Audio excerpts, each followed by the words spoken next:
Danas pripremam mekane slane štapiće koji su idealni za doručak, večeru ili užinu. Bez čekanja samo zamesite, oblikujte i pecite. Za pripremu će vam biti potrebno 2 jajeta i 1 belance. Dodajem 1,5 kašičicu soli, pa umutim penasto. Zamislite miris sveže pečenog peciva koje možete pripremiti za vrlo kratko vreme. Možete čak i duplirati meru jer nestanu za tren. Kada su jaja penasto umućena, dodajem i 3 kašike svinjske masti. Pa opet umutim na kratko.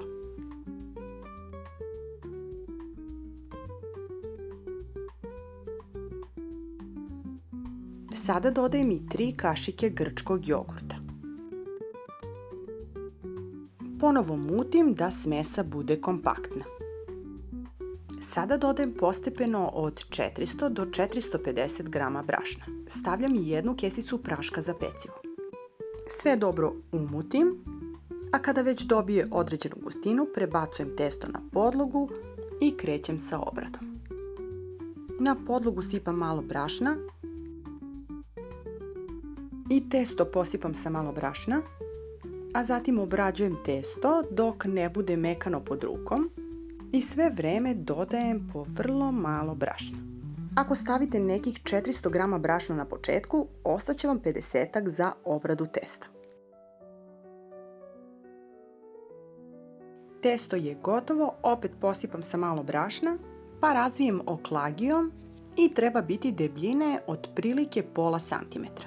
Sve detalje, korake pripreme kao i pisani recept možete pogledati na sajtu eninakuhinja.com.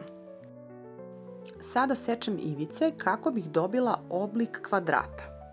Zatim sečem uzdužno pa popreko kako bih dobila oblik štapića. Ostatak testa ponovo premesim i od njih pravim također ili štapiće ili neke druge oblike koji će biti zanimljivi deci.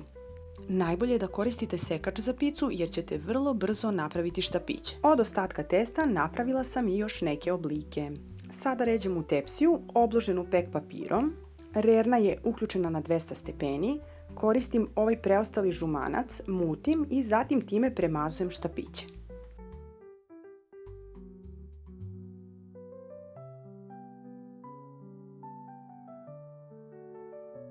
Posipam susamom i kimom, odozgo sipam i malo ulja. Peku se u već zagrejanoj rerni, kao što sam i rekla, nekih 25 minuta na 200 stepeni. Štapići su gotovi, ovo koktel pecivo miriše fenomenalno i zaista je preukusno. Tako da ako vam se dopao recept, možete zapratiti kanal Enina kuhinja, Eni's Delight za još puno ukusnih i kreativnih ideja. Mi se vidimo vrlo uskoro ponovo sa nekim novim interesantnim receptima. Prijatno!